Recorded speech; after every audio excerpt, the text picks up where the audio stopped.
Welcome to Pro Love, our first panel discussion about pro love. Our goal tonight is to come out with a statement at the end that represents what God would want us to say about abortion. And during that process, we will have a discussion a little about what pro-choice and pro-life statements are, and then we'll finish by developing what we think is a first draft, not a final draft, but a first draft of the pro-love solution to the abortion discussion and problem that we have right now. That's kind of dividing our country. So we're going to start by introduction. So I'll do myself first. I'm Bill. I'm a husband, a father, a grandfather, and I've been studying the Bible for a little over 30 years. And I'm here because abortion has become a firebrand that is dividing our nation, and only God, my belief is only God can heal this wound that's dividing us. Who wants to go next? So, I'm a mom and a grandmom and a wife, and I wrote down what I was going to say because I'm not very good at speaking impromptu, but anyway, the abortion debate is a sensitive and painful topic. We cannot polarize this issue to be so black and white that any discussion ends with closed hearts and closed minds. The desire to save the unborn, noble as it is, who also can be so consuming that it blinds to the other person in need who also wants our care and concern. When passion is not balanced with compassion, it can degenerate into hate. Demonizing those who support or have had an abortion will only hurt the pro-life cause. We may not do evil so that good may result, betray our principles in one area in order to advance them in another. I don't believe that any woman who has had an abortion views abortion as a desirable goal. I do not believe banning abortion will end abortion. And now with abortion pills, women will be having abortions at home with no support. We need to be defenders of all God's children. Abortion will always exist, whether legal or not. Should we as Christians be deciding these issues as laws for others? Where is free will in this? God asks us to love him and love others. That's our commission from God. All right, who's next? Well, I'll go if you'd like. My name is Mark Farrell. I'm a pastor here in the Bay Area. I've been a pastor for about 22 years, and I've known Bill and Gail for many years. I consider it an honor to be able to be with you tonight on this discussion. The reason I'm here is because I think sometimes people kind of make their personal position a platform where they're afraid to step off their platform. They're afraid to step off their pedestal and look at other options. And in my experience being a pastor for many years in the Bay Area, I have worked with several ladies and men who have been personally involved with abortion. The ladies have either had to make a decision to have an abortion or to not have an abortion. I've not only worked with them when they were making that very difficult decision, but also afterwards. And sometimes they chose one way or another way. And so I think it's important for us to come together and not just look at things from perhaps our perspective and our position we've always had, but to say, okay, let's have a frank, open, loving, Christ-like discussion to learn maybe another thing that we could maybe add to our personal beliefs. Particularly, I see this discussion as being, how do you treat someone? Not so much the legal or ethical or theological reasons for one position or the other, but how do we actually practically treat someone and help them, whether they choose to keep their child or whether they choose to terminate the pregnancy. So that's why I'm here, and I'll turn the time over to Lindsay. Hi, I'm Lindsay. I did not prepare. But I'm here because, you know, I'm a woman, I'm a sister, I'm a mother. Most importantly, throughout my life, I've been a friend. And so in my high school career, I was a peer counselor. So I've dealt with a lot of, you know, issues throughout the time. And then since my high school times in college and thereafter, I've been supportive of my friends and their decisions. And I've always come through it from a place of non-judgment and love. So I was looking forward to a discussion in which it was a supportive, holistic discussion on how do we help the people, men and women, who are dealing with these sorts of decisions, because it's not by any means an easy decision to be made. And I've always felt that there's too much divisiveness with, like you said, the pro-life and the pro-choice. And I just want there to be more open-mindedness and support and love in that decision-making process. Oh, that's great. Well, thank you, everyone. So I think we're off to a good start. So I think the next part is talking about pro-choice and pro-life. So I think maybe talking about what are some of the talking points and what are some of them that, in your opinions, are something you could support, understanding what Jesus would do if he was here, making these decisions for us and helping us with these decisions, sitting next to us. And which ones we would probably not and why we would not. So I think, should we just open it up, or should I, how do you want to do it? Anybody have a? Okay, so I have some talking points for pro-choice. Let's start with those then. This first one is these, by the way, the source of these, I found a site that was basically a neutral site that had the top 6 position talking points for each side. So that's where these came from. The first one is the concept of personhood is different from the concept of human life. Human life occurs at conception, but fertilized eggs used for fertilization, in vitro fertilization, are also human lives, and those not implanted are routinely thrown away. Is this murder? And if not, then how is abortion murder?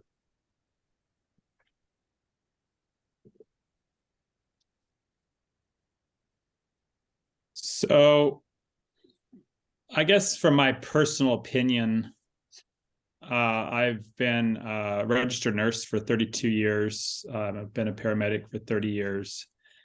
I have worked pretty much my entire career on emergency transport and trauma as a nurse. And then I also work as a pastor. So I get I'm privileged to be able to work with the body and the soul.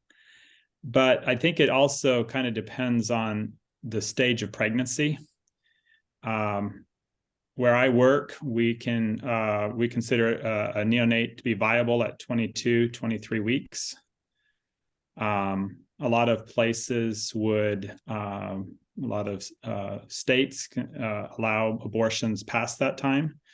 So I personally find it kind of a conflict when I go to a high-risk delivery and we are doing everything we can to resuscitate a 22-week infant, and we resuscitate them, and they spend a lot of time in the NICU, and they end up usually having a very good functioning life. And then on the other hand, there's people that would say, okay, but that still is a choice, and if the mother wanted to terminate that pregnancy, they could do it. And I know when I work on the 22-weekers and 23-weekers, they do feel pain. So I think that this is an area that I find that sometimes people just throw out statements such as, well, you know, you have these embryos that are going to be thrown out and abortion, so it's the same. In my experience and what I see, I don't really see that as the same. And this would get into the whole debate of when would we consider it life? Is it at the heartbeat? Is it when they can feel? Is it when the brainstem is formed? You know, that type of stuff. And I don't think we're going to get into that. And I don't consider myself an expert there. But I think sometimes, I think that a lot of time, my opinion of abortion is it's such a complex topic that we can't just sit there and say, oh, well, if you're going to throw out a 18-hour-old, embryo from a petri dish, that's the same as having an abortion. I would have to say it's a little bit more complex than that, but that's just my opinion. And again, my background is in trauma and resuscitation transport, not in IVF or neonate, that type of stuff. No, and I agree. I think that the whole abortion issue is because we don't have a definition of when it is life that's agreed upon. I think if we did, this would be a very different topic. If it was the heartbeat, if it was, but that's not something I feel like we can decide. I know Bill, I read your information, and I don't know, that's always been something that I've struggled with, is when is it life, right? As a mom, if I was to miscarry at 7 weeks, that to me is a loss. But I don't know from other mom standpoints if it would be viewed the same. So it's a very interesting situation to be in. Did you want to comment, Gail? I think So- everyone covered it. So I think one of the problems we have in the discussions of pro-life and pro-choice is that the topics get confused. We bring in other issues. So when we talk about abortion, it's really for me, it comes down to not when is it a human life? Because if we went from the biblical point of view, I believe the human life forms as before the cells even start dividing, because they have a new DNA, they have a new blood type, it's different. It's going to be different from that point on. But I think the bigger issue, and whenever we get confused talking about these other issues, it distorts away from what the real thing we should be focusing on, I think. And so I look at this statement as basically a confusing statement that is not intended to bring light to this discussion, only heat. And that divides us. That makes things worse. So for me, I do think we can have a discussion about when we believe life starts, but I don't know that makes any difference at all when we get to some of the other points that are going to be made. And I think that'll become clearer as we go along. But and I agree with you there, Bill, because if we just sit there and say, okay, life begins here, that would just be like saying that tomato is red. It's like, okay, there's so much more complexity to a tomato than just to establish that it's red. It's like there's taste. There's what are you going to do with the tomato? Are you going to sell it? Are you going to give it away? How much should you sell it for? I mean, it's just there's so much about a tomato than just establishing that it's red. And right. I agree with you. It's like sometimes people address the abortion like, okay, life begins at conception, end of story. And it's like, okay, but there's so many more facets. And that's what I appreciate about tonight is we're trying to look at these other facets. Right. I agree. All right, I'll go to the second one. Abortion is not an alternative. Adoption is not adoption is not an alternative to abortion because it remains the woman's choice whether or not to give her child up for adoption. Statistics show that very few women who give birth choose to give up their babies. Less than 3% of white unmarried women and less than 2% of Black unmarried women. Well, I think for me, though, sometimes adoption isn't even an option if there's a non-viable pregnancy or if, the mother's license. Again, it's like that comes the issue of like, it's not black and white. So we can't really decide, adoption is always the answer. If it's an ectopic pregnancy, it's never going to come to fruition. The baby will never be born and the mother will die. So it's kind of hard to say that abortion is even a viable option in every instance. And I think the other thing is people who try to just glibly compare adoption with abortion are forgetting the fact that abortion is readily available. You have abortion clinics and Planned Parenthood almost in every village and every town. There's subsidy for it. And if there is any expenses, it's very low. Whereas adoption is a very complex, long process that is extremely expensive. I mean, I come from a family of 6 children. We adopted my sister. She has turned around and adopted a daughter as well. our family is very pro-adoption, but Mhm. today it's almost like, do you choose it for a family to want to adopt? It's like, do you choose adoption or do you choose to buy a house? I mean, you're at the level of adoption is extremely expensive. And I would love to see us be able to get into a discussion on a a church-wide level to say, hey, all of you people that are so much against abortion, what can we do to make adoption a pleasant experience? Right. I've been in delivery rooms where the baby that's going to be delivered is going to be adopted. And it's a very painful experience because the mother doesn't want to hear the baby cry.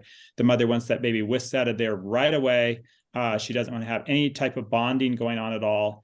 And we're glad that this baby is going to a nice home because we take that baby out, we dry the baby, resuscitate the baby, take him into the next room, and the new family is so excited they just have their baby. But it's like, is there a way for us to be able to have this extreme joy that happens to those adoptive parents also be with that lady that's chosen to keep her baby alive, but to give it up in abortion? And I just think that it's a very, I think abortion has made a lot of advancements and strides forward in the past several years.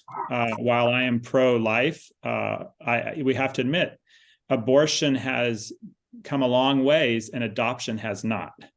I think that adoption needs to be an easier process, because it's easy just to say, well, you don't have to give up you don't have to take the baby's life. You can have an adoption. It's like adoption is extremely complicated, not only to go through the process, but then the legal ramifications afterwards of if a parent changes their mind and stuff like that. And you have to get lawyers involved in all this stuff. It's very complicated. Right. And I think in addition to that, what would be important is if there was some sort of structure for mental support for the mom, but also for the baby. So my father was the product of adoption. He was adopted, and I've seen what that's done to him over the years, especially it being a closed adoption. I think if there was some sort of structure in place that would lend itself to mental therapy and support for both parties, I think maybe there would be more people willing to do the adoption, knowing that those people are going to be taken care of, them themselves, but also their child. That's such a good point, Lindsay. That's a good point.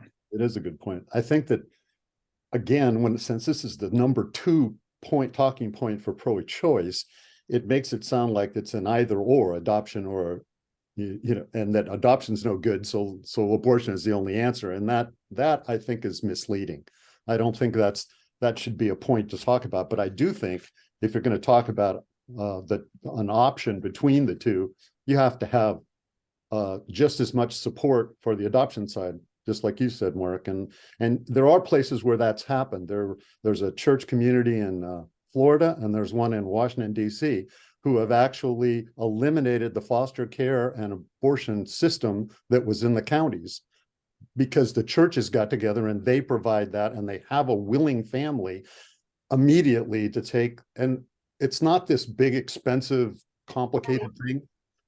I'm sorry, go ahead.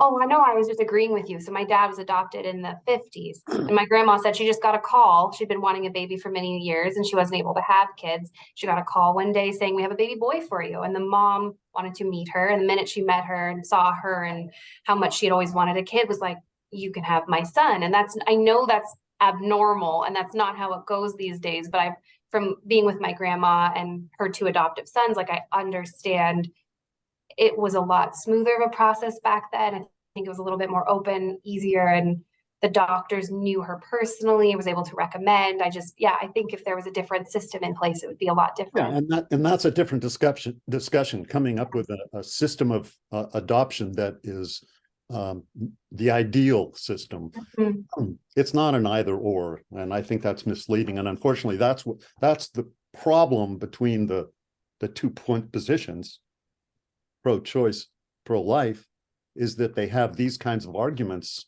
that are really not the discussion points that should be talked about, I think. The next one is, in the case of rape or incest, forcing a woman made pregnant by this violent act would cause further psychological harm to the victim. Often a woman is too afraid to speak up or is unaware she is pregnant. Thus, the morning after pill is ineffective in these situations. I just think that rape, incest, these are just words that can never encompass the pain that a person is going through. And it's easy to say, well, in the case of rape or incest, you should do this. Mhm. I've worked a lot in the emergency department with people that have been through horrific experiences, and it's just a terrible thing. And it's easy to say two wrongs don't make a right. That's true, but I think I think that as Christians and as a church, we need to come together, as you were saying, Bill, at that location, maybe in Florida, where we just really provide support. Because I mean, when a person finds out that they're pregnant, or if a person has been abused, I mean, we talk about the word incest. I mean, the word incest, rarely will you find a female that is in an incestuous relationship that is enjoying it or wants to be there. They're usually afraid. They're usually heavily traumatized. This is not a one-time experience where they get pregnant. Usually it's an ongoing thing. So this is a very complex thing. When people say, oh, well, in the case of rape or incest, it's like both of those words carry a lot of history and baggage. And so I worked with some ladies that have had these instances, and they've come to me. And my thing is, you're going through a very difficult time right now. And just going down and having the abortion is not going to take away all of the pain that you've been going through. And in fact, it might add to some of it, because now you've added some guilt to it. I had one lady that I worked with that she chose to have an abortion afterwards, and we still are friends. We still communicate. And she tells me, she's like, my biggest regret is having the abortion afterwards. She says, I felt like everything that had happened to me was out of my control. And when I actually did something that was part of, I had control, she says, I think I made the wrong decision. And that's not me preaching at her, telling her she's going to go to hell because of what she did. I just tell these ladies, it's like, everybody I've worked with that's had an abortion, they always regret it. And so I think that it's easy sometimes to say, well, in case of rape or incest, then, we need to have abortion. It's like, I would like to say, in the case of rape or incest, there's a support group that's there, and they are going to stick with that girl and help her through, because it's just so complex, both of these scenarios. Well, and I do wonder also, to that point, is there trauma associated with carrying the child to full term and keeping it and or giving it to adoption? Like, have we looked into that avenue as well, and the impact the moms who've decided to keep the child? How are they feeling 5-10 years down the line, whether they kept it? And there are examples of those people, and I've seen testimonies.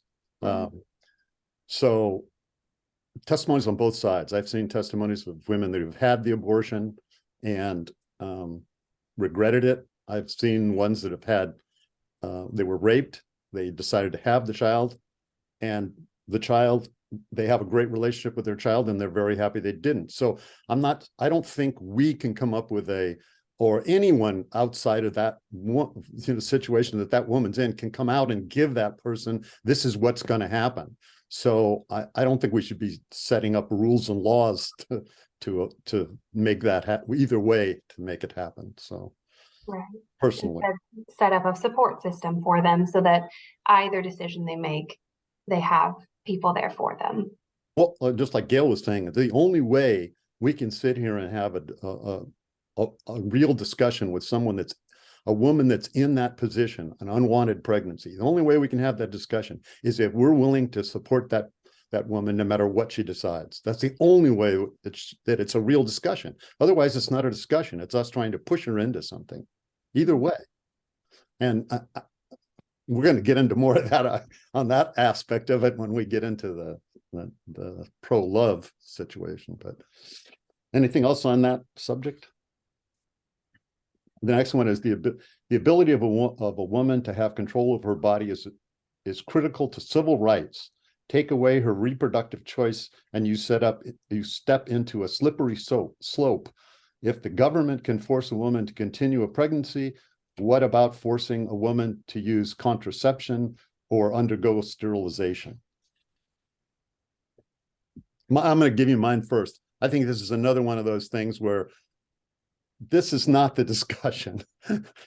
This is not the discussion point that I think. This is changing it to a civil rights discussion and to a political discussion. And that is not the discussion that we should be having in the issue of abortion. Personally, I don't even think it should be on the list, but they've selected it so as one of the top 6. And the reason I say that is because, as you probably all know, my attitude is we should not be setting up laws anyway. So this becomes moot if that's the decision that we come to. This is kind of I don't even know why it's a talking point if that's what we end up talking about. So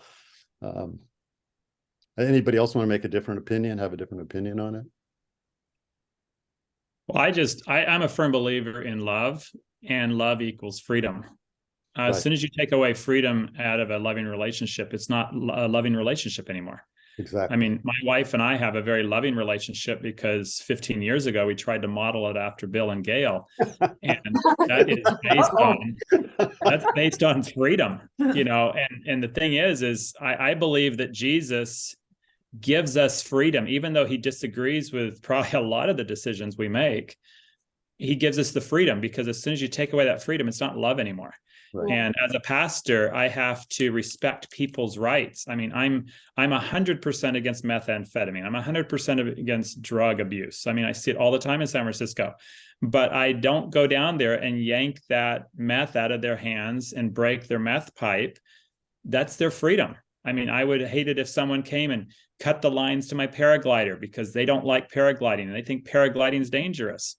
Don't let the air out of my tires of my bicycle. It's freedom, even though you disagree with it and hardly disagree with it. We also have to, I believe, protect choice. Right. And that's an area that I think you touched on, Bill. Well, once we start doing that, protecting choice, all of these other points I'm talking about go away. Yeah. They wouldn't even be on the list anymore. The ones we've talked about so far is the personhood, and then adoption versus abortion, and then rape or incest or controlling their own body and civil rights. All those issues go away if we do that, right? They're not issues anymore because the woman has the choice. I mean, talking about choice, you can go back to the Garden of Eden and the biblical story of the Garden of Eden. God gave Adam and Eve choice. He gave them a tree. He could have put a fence around the tree. He could have made the tree so tall they could have never reached it. He could have taken the tree out completely. Right. But that would have taken away choice. And even though I disagree with abortion, I don't think people should have abortions. I also don't think you should criminalize it if a doctor wanted to offer abortion to their person, because again, it boils down to choice. And I know this is going down to a slippery slope, because then you'd be like, well, if you're so much into choice, why don't we legalize marijuana and legalize methamphetamine and legalize heroin and all this other stuff? But I'm so glad this discussion isn't going down that pathway. All right, moving on. Let's see, the last one is, like any other difficult situation, abortion creates stress. Yet the American Psychological Association found that stress was greatest prior to an abortion, and that there was no evidence of post-abortion syndrome. And I'm going to read you what I wrote about that. I said this premise is incorrect. It assumes that the resources that we're going to come up with as options that are possibly out there were not there. They're not, that they are, that they could be there. So if we provided the support system that we've been talking about to give the woman a choice, so we would support her either way in either choice she makes, then this goes away, because we're not talking about whether it creates more stress before or after. And I don't think that that's true anyway, because there are plenty of women who have had plenty of stress and chose to have an abortion, and it created stress for them. And I've seen enough of the testimonies personally myself to know that's true. So should I go on to the pro-life ones? Okay, the first pro-life one is, since life begins at conception, abortion is akin to murder, as it is an act of taking human life. Abortion is in direct defiance of the commonly accepted idea of the sanctity of life. Do we need to talk about it, or should we? Or Well, I think that it's a very cold, absolute statement. And even though I think the statement could be correct, I think it would be better to word that statement in a more loving fashion, rather than just say, okay, life begins here, therefore murder.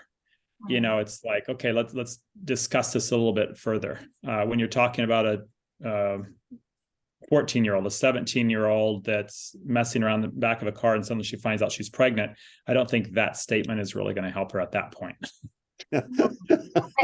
I agree. And then also when you have situations in which the pregnancy isn't viable, right? The baby's, say, not currently alive and you need abortion so that you can try and make another baby, or an ectopic pregnancy. It's just so not black and white to say that every situation is murder, which is also, I think, a hot button word kind of used to go one side versus the other.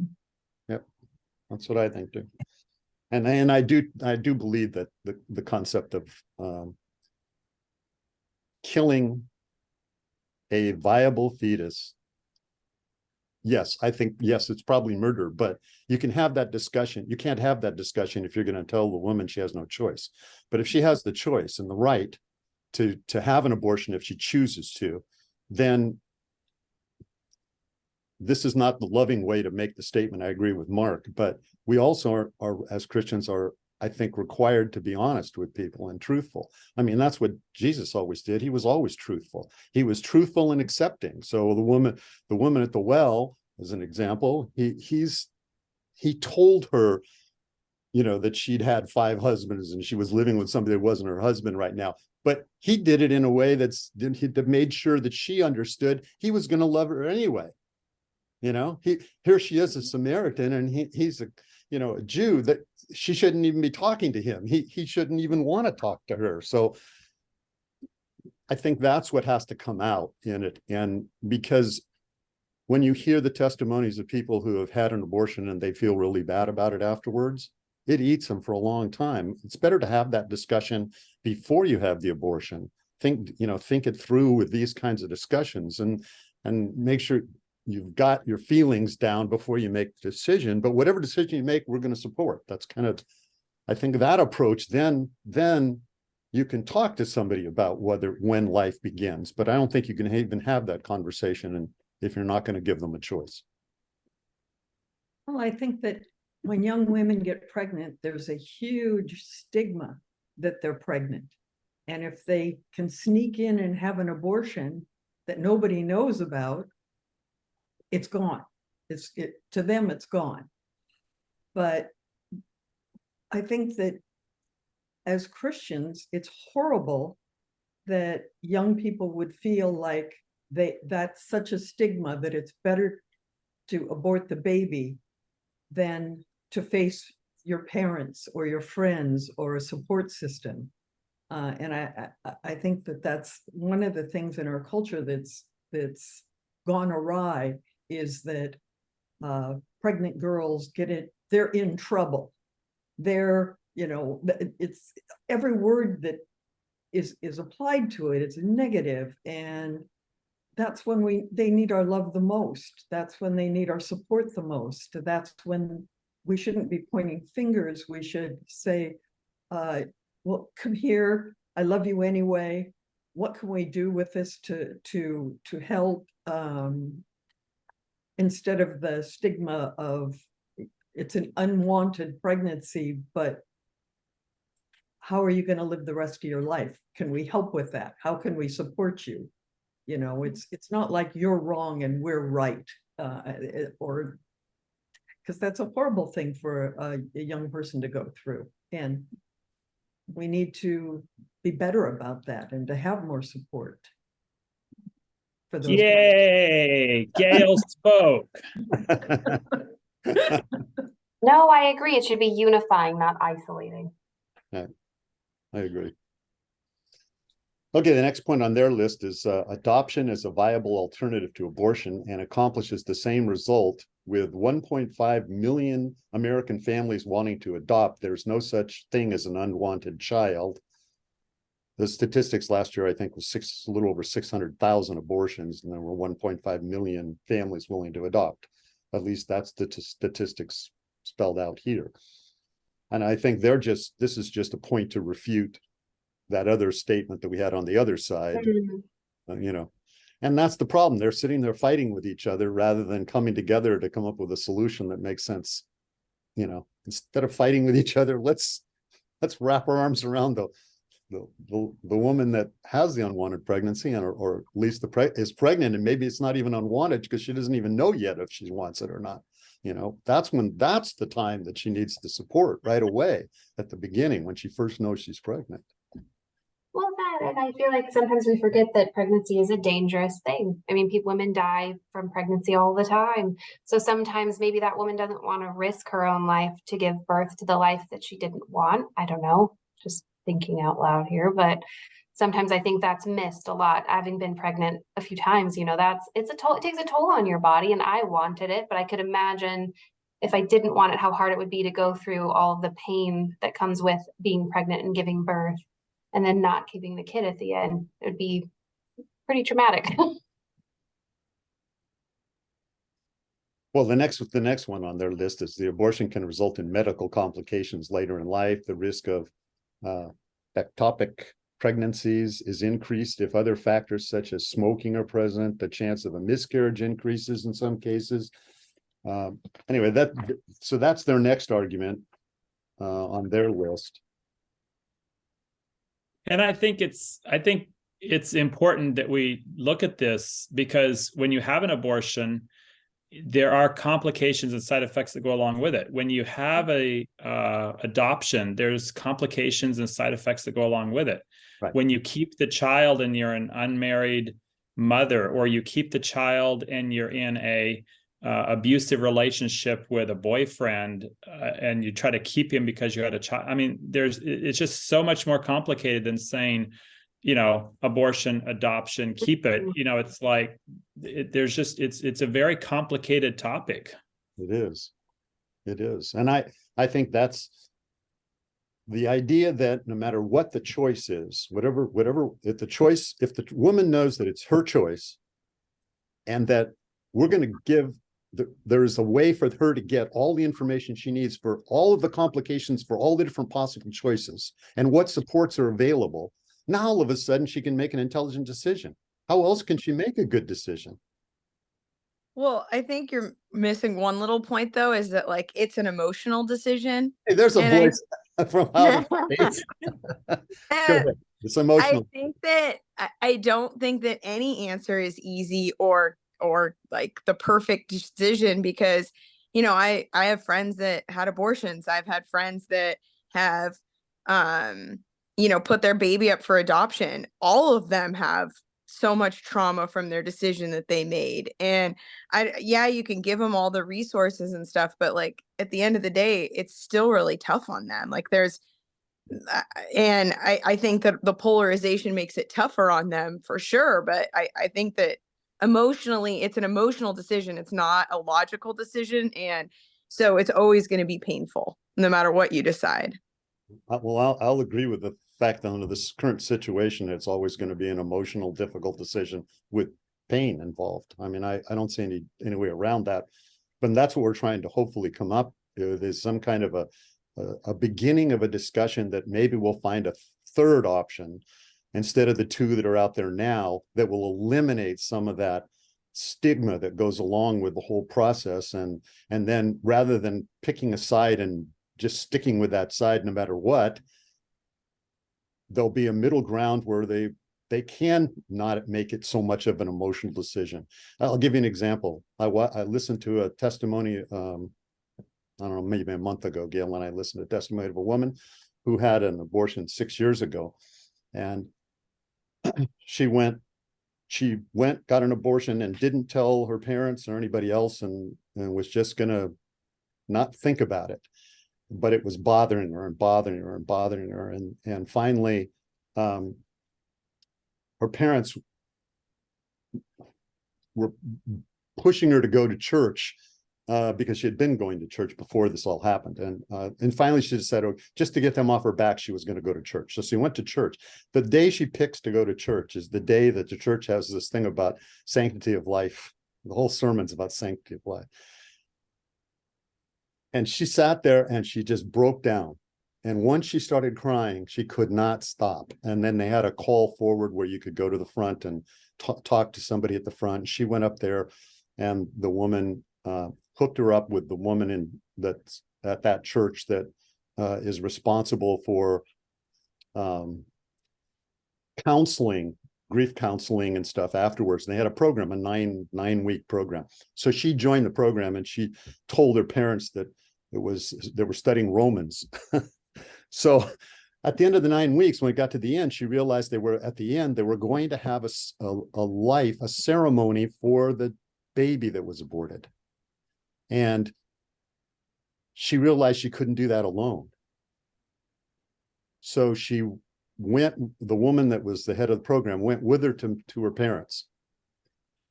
And as she's telling her parents this, her dad starts crying, gets up, comes over, hugs her, and says, I wish I would have known sooner. And that's the problem. We don't have a society where it's open from the very beginning so that they can feel that love from the very beginning. Because if she'd have felt that love, who knows what she would have done? I don't know. But anyway, she regrets having the abortion mainly because she didn't get to see her own child, and her parents never got to see their grandchild. And she felt that. They didn't tell her that. She felt it. Anyway, so there are regrets. It's emotional, but part of the problem is that we've got so many stigmas built around it that there isn't the opportunity for people to be in an environment where they can deal with some of their emotions right at the beginning before fences start going up around. So, well, and maybe the part of that is there isn't the right option yet. Like, as Lindsay was saying, I know people have been adopted, and I also know people who've given their baby up for adoption, and none of them are in the greatest healthy state of like emotionally okay with it. So like maybe that's also needs work if we're gonna put that as one of the options, because well, seeming I think you're exactly right, Emily. I think that's the whole point of us trying to come up with pro-love. If we can come up with a statement in pro-love and get a discussion going, maybe we can get some churches to start going around and supporting it and developing whatever's necessary for a system, and plus the awareness in families so that when someone does become pregnant, she can go and talk to someone about it because it's not as big a stigma and that there are choices. And I think it's because of my dad, but I keep wanting to have like this support system for the kids. Like, it's so important that there's some structure built around for them too. Because I named my firstborn after my dad. And when I did that, he wrote me this long letter, because he's not good at expressing emotions, about how I healed this scar in him because I named my kid after him. It proved he was worth keeping. And that's been something that he never, I he's been love that. dealing with his whole life. And I just wish that like someone could have hugged him when he was 5 and said that he was worth keeping, and his mother loved him and that's why she had him and gave him life. And I don't know. I get so caught up on the kid. Wow, that was an abrupt ending. Unfortunately, the power went out and we lost the very tail end of part 1 of this 2-part pro-love discussion on abortion. So we're going to do part 2 in a few days, and we will start it by finishing this first part. Look forward to seeing you all there. Hope you have a blessed week. Take care.